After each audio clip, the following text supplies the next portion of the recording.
एक छोटे से गांव में बलराम नाम का लकड़हारा अपनी दूसरी पत्नी उर्मिला और दो छोटे बच्चों के साथ रहता था। उसके बेटे का नाम हर्ष और बेटी का नाम अंजू था, जो उसकी पहली पत्नी के बच्चे थे। बलराम दिन भर जंगल में लकड़ी काटता था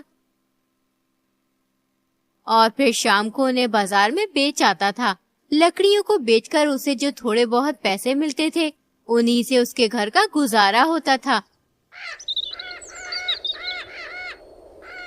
जब लकड़हारा सुबह को लकड़ी काटने चला जाता, तो उसकी दूसरी पत्नी दोनों छोटे बच्चों को बहुत परेशान करती थी। एक दिन वो सोचती है, अगर किसी तरह ये दोनों बच्चे यहाँ से चले जाएं तो बड़ा अच्छा होगा। उर्मिला ये सोच ही रही थी कि एकदम लकड़हारा आ जाता है। नहीं, तुम्हारे काम को क्या हो गया है? तुम लकड़ी बेचकर जितने पैसे लाते हो, उनमें घर का गुजारा करना भी बहुत मुश्किल है। और अब तो घर में इतना आटा भी नहीं है कि दो आदमी सही से पेट भर कर खा सके। उर्मिला, तुम चिंता मत करो, खुदा ने चाहा तो ये मुश्किल भरे दिन जल्द ही खत्म हो जाएंगे। खुदा करे ऐसा ही हो। मुझे आपसे एक बात करनी है। मैं बहुत दिनों से ये बात सोच रही थी, लेकिन कभी कह नहीं पाई। अरे ऐसी क्या बात है जो तुम इतना सोच रही हो? बताओ ना, क्या बात है? मैं चाहती हूँ आप हर्ष और अंजू को कहीं छोड़ आओ। अगर तुम इन दोनों बच्चों को कहीं छोड़ आओगे तो इन्हें कोई अपने साथ ले जाएगा और ये अपना जीवन खुशी से जिएंगे, वरना हमारे साथ रहकर तो ये भूखे ही मरेंगे। तुम इन्हें किसी जंगल में छोड़ आओ। तुम ये क्या कह रही हो उर्मिला? मैं अपने बच्चों को अपने से अलग कैसे कर सकता हूँ? अरे ये बच्चे बहुत छोटे हैं, मासूम हैं। मैं इन्हें जंगल में कैसे छोड़ सकता हूँ? जंगल के जंगली जानवर इन्हें खा जाएंगे। अगर तुम मेरी बात नहीं मानते तो ठीक है, तुम अपने इन मासूम बच्चों को अपने साथ रखो और अपने साथ इन्हें भी भूखा मारो। वैसे भी हमारे घर में खाने के लिए कुछ नहीं है और ये बच्चे हमारे साथ रहते हुए भी भूखे मर जाएंगे। जंगल में छोड़ने से अच्छा है कि मेरे बच्चे मेरी नजरों के सामने भूखे रहें। मैं खुद भूखा प्यासा रह लूंगा, लेकिन अपने मासूम बच्चों को भूखा नहीं रहने दूंगा। अरे तुम मेरी बात समझते क्यों नहीं हो? अगर तुम इन बच्चों को जंगल में छोड़ आओगे तो हो सकता है इनका भाग्य इनका साथ दे और भटकते हुए कहीं ऐसी जगह पहुंच जाएं जहां इन्हें भूखा न मरना पड़े। यहाँ रहकर इनकी जिंदगी खराब हो रही है। ना तो हम इन्हें अच्छी शिक्षा दे सकते हैं और ना ही पेट भरकर खाना खिला सकते हैं। इसलिए हमारी और इन बच्चों की भलाई इसी में है, ये हम इन्हें किसी जंगल में छोड़ दें। उर्मिला अपने पति को बहुत बहकाती है, लेकिन लकड़हारा बच्चों को खुद से अलग करने के लिए मना करता रहता है। लेकिन उस दुष्ट औरत की बहुत कोशिश के बाद लकड़हारे को अपनी पत्नी की बात माननी पड़ती है। वो अपनी पत्नी से कहता है, तुम इतना कह रही हो तो ठीक है, हम कल दोनों बच्चों को जंगल में छोड़ आएंगे। लेकिन उर्मिला, मेरा दिल गवाही नहीं दे रहा कि बच्चों को मैं जंगल में छोड़ूं। मुझे डर लग रहा है कहीं मेरे बच्चों को कुछ हो ना जाए। क्या तुम ये समझते हो कि ये सिर्फ तुम्हारे ही बच्चे हैं? ये मेरे भी बच्चे हैं। मैंने इन्हें कभी पराया नहीं समझा। मैं इनकी भलाई के लिए ही कह रही हूँ। हम कल शाम इन्हें जंगल में छोड़ आएंगे। जब उर्मिला और लकड़हारा बच्चों को जंगल में छोड़ने की बात कर रहे थे, तो दोनों बच्चे उर्मिला और लकड़हारे की बात सुन लेते हैं। जंगल में छोड़ने की बात सुनकर बच्चे बहुत घबरा जाते हैं। हर्ष रोते हुए अपनी बहन अंजू से कहता है, दीदी, हमारी सौतेली माँ और पिताजी हमें जंगल में छोड़ने की बात कर रहे हैं। अगर ये लोग हमें जंगल में छोड़ आए तो जंगल में हमें जंगली जानवर खा जाएंगे। दीदी, मुझे बहुत डर लग रहा है। भाई, डर तो मुझे भी लग रहा है। अगर आज हमारी माँ जिंदा होती तो हमें कभी जंगल में छोड़ने की बात नहीं करती। कल हमें ये लोग जंगल में छोड़ आएंगे। हमें जंगल से वापस आने का कोई रास्ता निकालना ही होगा। अंजू बहुत ही समझदार थी। वो रात भर जंगल से वापस आने के बारे में सोचती रही। फिर उसके दिमाग में एक बात आई। वो हर्ष से बोली, मुझे पता चल गया है, हम जंगल से वापस घर कैसे आ सकते हैं, लेकिन उसके लिए हमें छोटे कंकड़ चाहिए। जब पिताजी और माँ हमें जंगल में छोड़ने जाएंगे तो हम रास्ते में छोटे कंकड़ फेंकते हुए चलेंगे, जिससे हमें घर आने के लिए रास्ता मिल जाएगा। अब तुम एक काम करो, बाहर से कुछ कंकड़ उठा लाओ। अपनी बहन के कहने पर हर्ष अपने पिता और सौतेली माँ की निगाह से बचकर घर से बाहर निकल आता है। फिर बहुत सारे कंकड़ उठाकर अपनी जेब में भर लेता है और फिर चुपचाप वापस घर आ जाता है। अगले दिन उर्मिला दोनों बच्चों से बोली, बच्चों, आज हम सब तुम्हारे पिताजी के साथ जंगल चलेंगे। वहाँ तुम्हारे पिताजी लकड़ी काटेंगे और हम लकड़ी काटने में उनकी मदद करेंगे। जिससे तुम्हारे पिताजी बहुत सारी लकड़ी काटकर बाजार में बेच आएंगे। फिर हम सब घर पर बहुत स्वादिष्ट भोजन बनाएंगे और उसके बाद हम सब मिलकर पेट भर खाना खाएंगे। कुछ देर के बाद लकड़हारा अपनी पत्नी और दोनों बच्चों को लेकर जंगल की ओर रवाना हो जाता है। रास्ते में चलते चलते अंजू चुपचाप कंकड़ फेंकती हुई चल रही थी।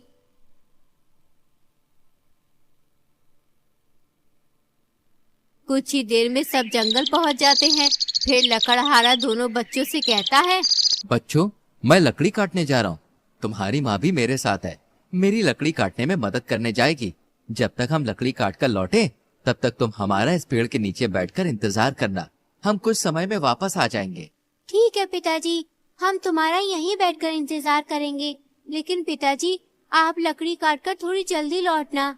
मेरे बच्चों, तुम परेशान मत हो, मैं कुछ ही देर में लकड़ी काटकर वापस आ जाऊंगा। लकड़हारा दोनों बच्चों को घने जंगल में छोड़कर अपनी पत्नी उर्मिला के साथ घर चला आता है। दोनों बच्चे पूरा दिन लकड़हारे का इंतजार करते रहते हैं, लेकिन लकड़हारा वापस लौटकर नहीं आता है। कुछ देर के बाद जब अंधेरा हो जाता है तो दोनों बच्चों को उस घने जंगल में डर लगने लगता है। दीदी, मुझे बहुत डर लग रहा है। अब हम क्या करेंगे? अगर कोई जंगली जानवर आ गया तो वो हमें खा जाएगा। घबराओ मत हर्ष, मैंने रास्ते में कंकड़ फेंक दिए थे। अब उन कंकड़ों की मदद से हम अपने घर पहुंच जाएंगे। दोनों बच्चे कंकड़ों की मदद से रास्ता तलाश करते हुए अपने घर पहुंच जाते हैं।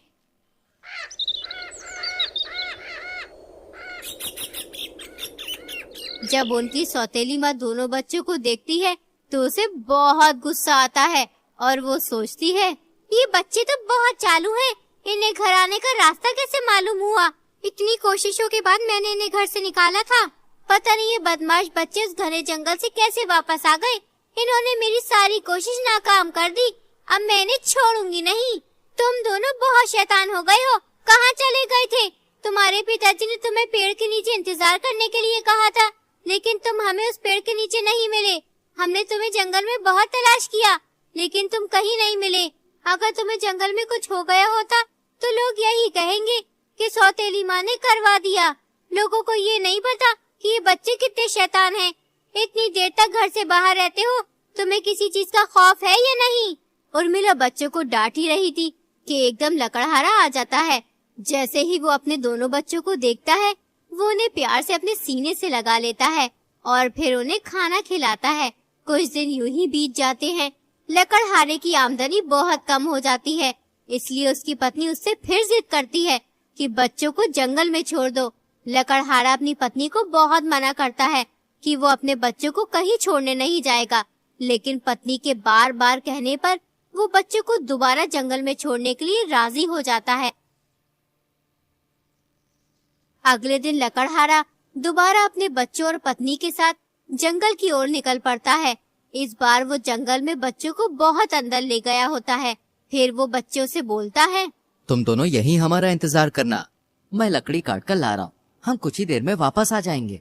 लकड़हारा दोनों बच्चों को उस घने जंगल में छोड़कर अपनी पत्नी के साथ घर चला आया। बच्चे काफी देर तक अपने पिता के आने का इंतजार करते रहे। अंत में थककर दोनों बच्चे उसी जंगल में सो जाते हैं। सुबह होने पर जब बच्चों की आंख खुलती है तो हर्ष डर से है। डरो मत भाई, हम इस बार भी घर जाने का कोई न कोई रास्ता जरूर निकाल लेंगे। बस तुम्हें मेरी रास्ता ढूंढने में मदद करनी होगी। दोनों भाई बहन बहुत देर तक जंगल में भटकते रहते हैं, लेकिन उन्हें घर जाने का कोई रास्ता नहीं मिलता। उसी जंगल में एक आदमखोर बुढ़िया रहती थी। उसे इंसानों का मांस खाना बहुत पसंद था। इस बार उसने बहुत दिनों से इंसानी मांस नहीं खाया था। पता नहीं इंसानों को क्या हो गया है जो अब इस जंगल में नहीं आते। रोज रोज मैं उल्टी सीधी चीजें खा खा कर परेशान हो गई हूँ। अब तो मुंह का स्वाद भी खराब हो गया है। सालों हो गए हैं इंसानी मांस खाए हुए, अब रहा नहीं जाता। अगर मुझे इंसानी मांस खाना है तो मुझे इस जंगल से बाहर जाना ही होगा। उसके बाद वो बुढ़िया इंसानों की तलाश में निकल जाती है। तभी उसकी नजर हर्ष और अंजू पर पड़ती है। उन्हें देखकर वो सोचने लगती है, अरे आज तो ऊपर वाला मुझ पर बहुत मेहरबान है। मैं इंसानों को जंगल के बाहर तलाश करने जा रही थी, लेकिन ये तो खुद चलकर मेरे पास आ रहे हैं, वो भी एक साथ 2 इंसानी बच्चे। अब मुझे किसी भी तरह इन बच्चों को अपने जाल में फंसाना होगा, उसके बाद मैं इन्हें खाऊंगी। वो आदमखोर बुढ़िया जल्दी से अपने घर जाती है और अपने घर के बाहर बहुत सारी मिठाइयाँ और खाना रख देती है। हर्ष और अंजू अपने घर का रास्ता तलाश करते हुए उस बुढ़िया के घर पहुंच जाते हैं। जब उनकी नजर बुढ़िया के घर के आगे रखी मिठाइयों और खाने पर पड़ती है तो हर्ष अंजू से कहता है, दीदी देखो, उस घर के आगे कितना सारा भोजन और मिठाइयाँ रखी हैं। इतना सारा भोजन मैंने कभी नहीं देखा। देखने में तो ये भोजन बहुत ही स्वादिष्ट लग रहा है। क्या हमें ये भोजन खाना चाहिए? मुझे तो बहुत तेज भूख लग रही है। भूख तो मुझे भी लग रही है और खाली पेट हम अपने घर का रास्ता भी तलाश नहीं कर सकते, इसलिए हमें ये भोजन खाना ही होगा। लेकिन होशियार रहना, कोई हमें भोजन खाता हुआ देख न ले। दोनों बच्चे खुशी खुशी घर के बाहर रखी मिठाइयाँ और भोजन खाने लगते हैं। थोड़ी ही बुढ़िया अपने घर से बाहर आती है। बुढ़िया को देखकर दोनों बच्चे डर जाते हैं। मेरे प्यारे मासूम बच्चों, डरो मत, इसे अपना ही घर समझो। ये सब मिठाइयाँ तुम्हारे लिए ही हैं। जितना जी चाहे उतना खा लो। वैसे तुम इस घने जंगल में अकेले कर क्या रहे हो? तुम्हारे माता पिता कहाँ हैं? दादी, हम इस जंगल में फंस गए। हमें अपने घर का रास्ता नहीं मिल रहा है। हम कब से अपने घर का रास्ता तलाश कर रहे हैं, लेकिन हमें अभी तक अपने घर का रास्ता नहीं मिला। ऐसा लगता है जैसे हम इस घने जंगल में फंस गए। घबराओ मत मेरे बच्चों, तुम्हें तुम्हारे घर का रास्ता जरूर मिल जाएगा। थोड़ी देर के बाद दिन ढलने वाला है, इसलिए तुम्हारा इस जंगल में यूं अकेला फिरना सही नहीं है। यहाँ बहुत ही खतरनाक जंगली जानवर रहते हैं। तुम दोनों मेरे घर के अंदर चलो और कल सुबह अपने घर का रास्ता तलाश कर लेना। बुढ़िया दोनों बच्चों को बहकाकर अपने घर के अंदर ले जा। फिर बुढ़िया उन्हें बहुत अच्छा खाना खिलाती है। 2 दिन से बच्चों ने कुछ नहीं खाया था, इसलिए दोनों बच्चे खूब खाना खाते हैं। उन्होंने आज पहली बार इतना सारा और स्वादिष्ट खाना खाया था। खाना खाकर दोनों बच्चे सो जाते हैं क्योंकि वो दोनों बहुत थके हुए थे। बच्चों को सोता देख बुढ़िया सोचती है, आज तो मजा ही आ जाएगा। आखिरकार आज मुझे इंसानी मांस खाने को मिल ही जाएगा। कब से तरस रही थी मैं इंसानी मांस खाने के लिए। अब मैं इन बच्चों को खूब अच्छे से पकाकर खाऊंगी। वो बुढ़िया बहुत खुश थी क्योंकि उसके जाल में एक साथ 2 बच्चे फंस गए थे। उसने चुपके से उन दोनों बच्चों को एक रस्सी से बांध दिया। फिर बुढ़िया दोनों बच्चों को जगाते हुए बोली, उठो आलसी बच्चों, कब तक सोते रहोगे? अब मैं तुम दोनों को पकाकर खाऊंगी। पहले तुम्हारे भाई को खाऊंगी और उसके बाद तुम्हें खाऊंगी। बुढ़िया की बात सुनकर दोनों बच्चे बहुत डर गए। वो डरते हुए बुढ़िया से बोले, दादी, आप हमें क्यों खाना चाहती हो? हमने आपका क्या बिगाड़ा? चुप कर छोटे बच्चे, तुमने मेरा कुछ नहीं बिगाड़ा। मुझे इंसानी मांस खाना बहुत पसंद है, इसलिए मैंने तुम्हें कल अपने जाल में फंसाया था। लेकिन मांस पकाने के लिए घर में लकड़ी तो है ही नहीं। पहले मैं जल्दी से जंगल से लकड़ी ले आती हूँ, फिर तुम्हारा मांस पकाकर खाऊंगी। इतना कहकर बुढ़िया जंगल की ओर लकड़ी लेने चली जाती है।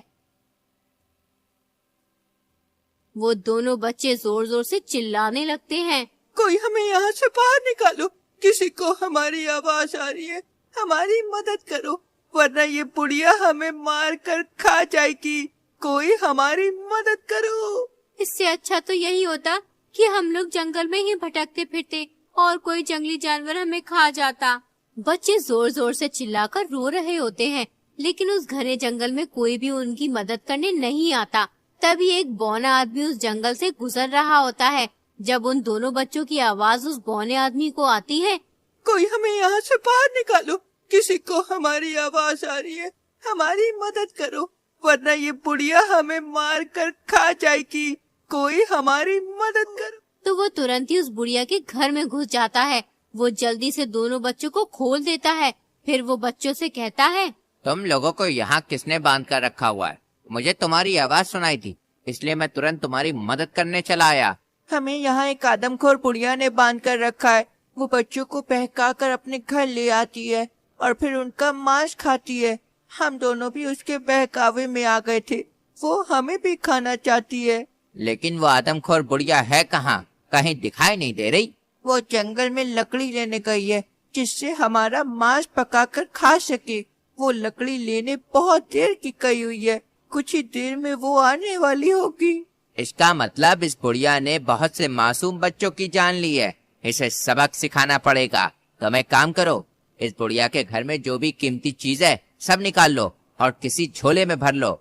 बौने आदमी के कहने पर दोनों बच्चे बुढ़िया के घर में खूब लूट मचाते हैं। बुढ़िया ने तरह तरह के हीरे मोती, जेवर और बहुत सी कीमती चीजें जमा करके रखी थी। दोनों बच्चों ने सारे जेवर, हीरे मोती झोले में भर लिए। उतने में ही वो बुढ़िया आ जाती है। बुढ़िया को देखकर सभी छुप जाते हैं। जब बुढ़िया को वो दोनों बच्चे नहीं दिखते तो उसके होश उड़ जाते हैं। अरे वो दोनों बच्चे कहाँ गए? मैंने कितनी मेहनत से उन्हें पकड़ा था। वो दोनों मेरी सारी मेहनत पर पानी फेर कर भाग गए। बुढ़िया बच्चों के भागने का दुख मना ही रही होती है कि एकदम बौना आदमी और दोनों बच्चे चुपके से पीछे से आते हैं और आदमखोर बुढ़िया की खूब पिटाई करते हैं। वो तीनों बुढ़िया को इतना मारते हैं कि उसे लहू लुहान कर देते हैं, फिर वहाँ से भाग जाते हैं। हाय, कमबख्तों ने मार डाला। ये बच्चे तो मेरे भी उस्ताद निकले। मार मार कर मेरा पूरा हाल कर उधर वो दिया। बौना आदमी दोनों बहन भाइयों को अपने घर ले आता है। फिर वो आदमी बच्चों से पूछता है, तुम उस घने जंगल में क्या करने गए थे? वहाँ लोग बहुत ही कम जाते हैं। अगर किसी को बहुत जरूरी काम होता है तभी लोग वहाँ पे जाते हैं। मैं समय पर नहीं पहुँचता तो वो बुढ़िया तुम्हें पकाकर खा जाती। तुमने हमारी जान बचाई, इसके लिए हम आपके शुक्रगुजार हैं। हम आपका ये एहसान जिंदगी भर नहीं भूलेंगे। फिर अंजू जेवर और हीरे मोतियों से भरा झोला उस बौने आदमी को दे देती है। बौना आदमी बहुत ही ईमानदार होता है, इसलिए वो सोने के 3 हिस्से करता है। एक हिस्सा खुद लेता है और बचे हुए 2 हिस्से दोनों बहन भाई को देता है। उसके बाद वो दोनों बच्चों को विदा कर देता है।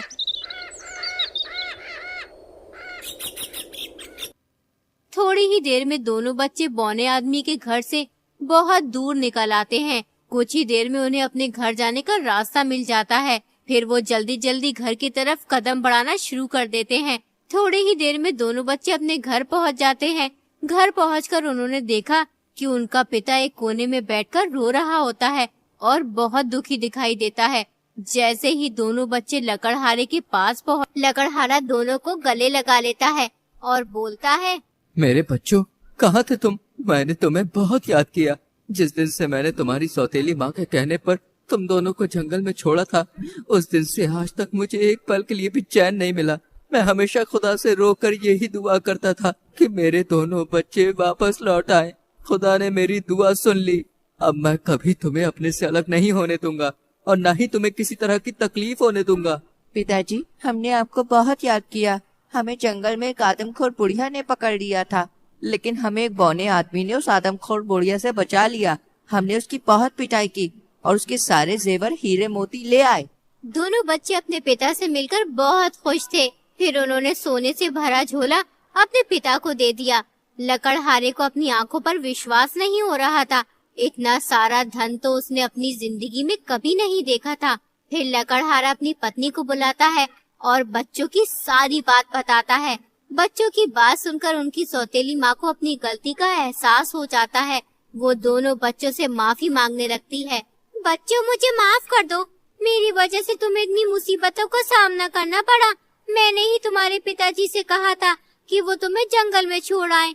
इसमें तुम्हारे पिताजी की कोई गलती नहीं है। मैं अपनी गलती पर बहुत शर्मिंदा हूँ। हो सके तो मुझे माफ कर दो।